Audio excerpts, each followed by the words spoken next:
dimerdekakan dari dosa, dan setelah kamu menjadi hamba Allah, kamu beroleh buah yang membawa kamu kepada pengudusan.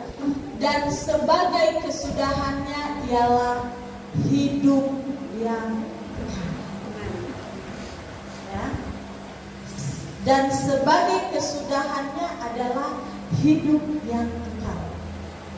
Yang sudah dimerdekakan, dia akan menerima hidup yang kekal. Tetapi yang belum dimerdekakan, ya, dia akan berada di tempat di mana dia berada.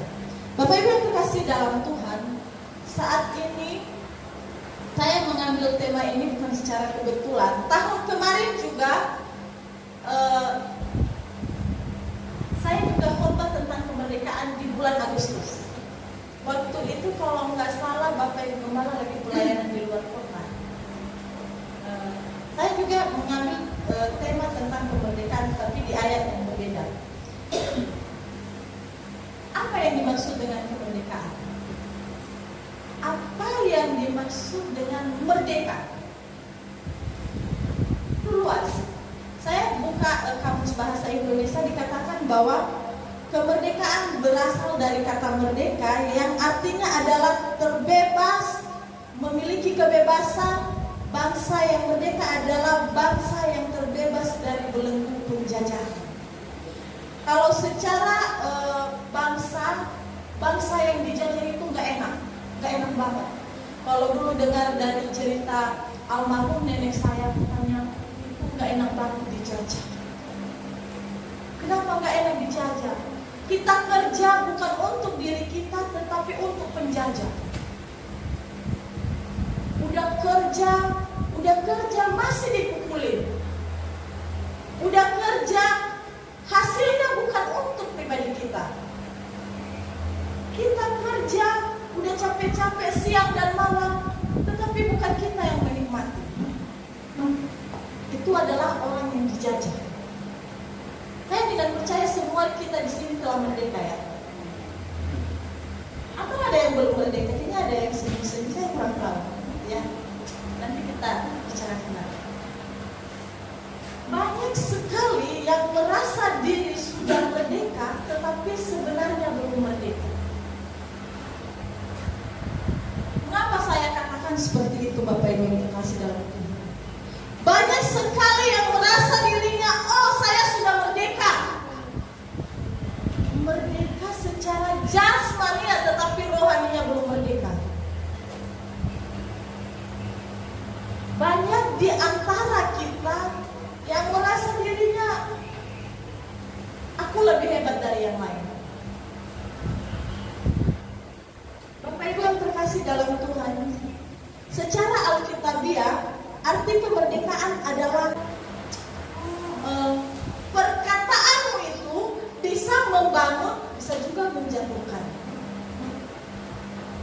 Nah, sama halnya saat ini, saya harap kita telah dimerdekakan dengan perkataan kita, sehingga kata-kata kita itu mengandung kata-kata positif yang dapat membangun satu dengan yang lain. Saya tidak percaya kita di sini punya problem yang berbeda-beda. Sering sekali saya katakan punya problem yang berbeda-beda.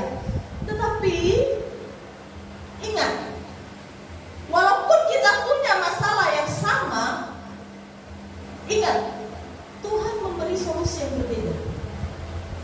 Karena kita diciptakan secara unik. Manusia diciptakan secara unik. Dan manusia itu istimewa. Ingat ya, manusia itu istimewa.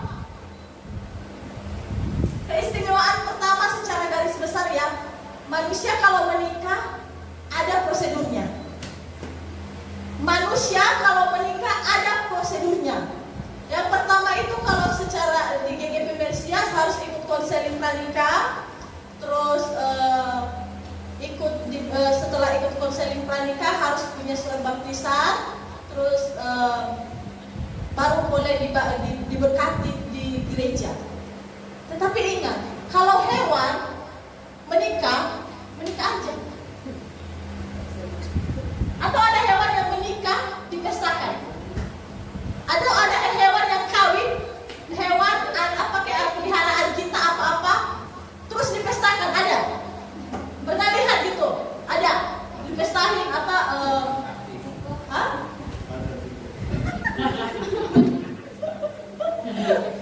Nggak ada ya.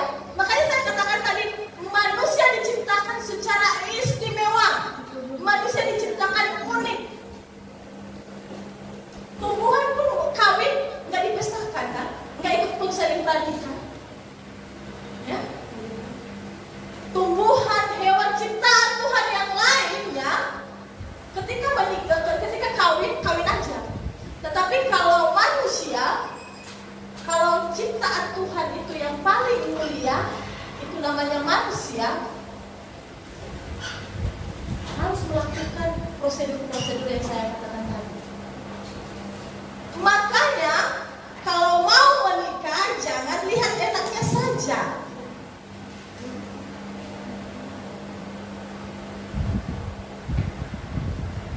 Banyak sekali yang nanti kalau udah menikah udah, kalau nggak cocok tinggalin. Nggak cocok tinggalin. Banyak anak-anak Tuhan banyak yang melakukan hal tersebut. Tetapi saya yakin dan percaya GGP Mesias tidak akan melakukan hal tersebut.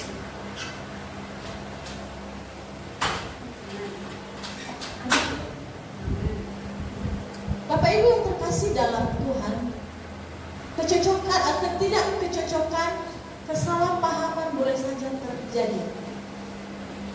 Tapi jangan berkecil hati. Setiap masalah pasti ada solusi.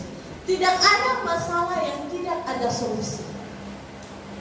Untuk itu, marilah kita merdeka bukan hanya secara jasmani, bukan hanya secara hura-hura saja, tetapi kita yakin dan percaya bahwa yang merdeka bukan hanya tubuh kita, tetapi roh kita juga sudah merdeka. Amin. Amin. Ketika kita sudah merdeka,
oleh sebab itu Bapa kami bersyukur kepadamu karena siang hari ini kami boleh dinasihati oleh firman Allah.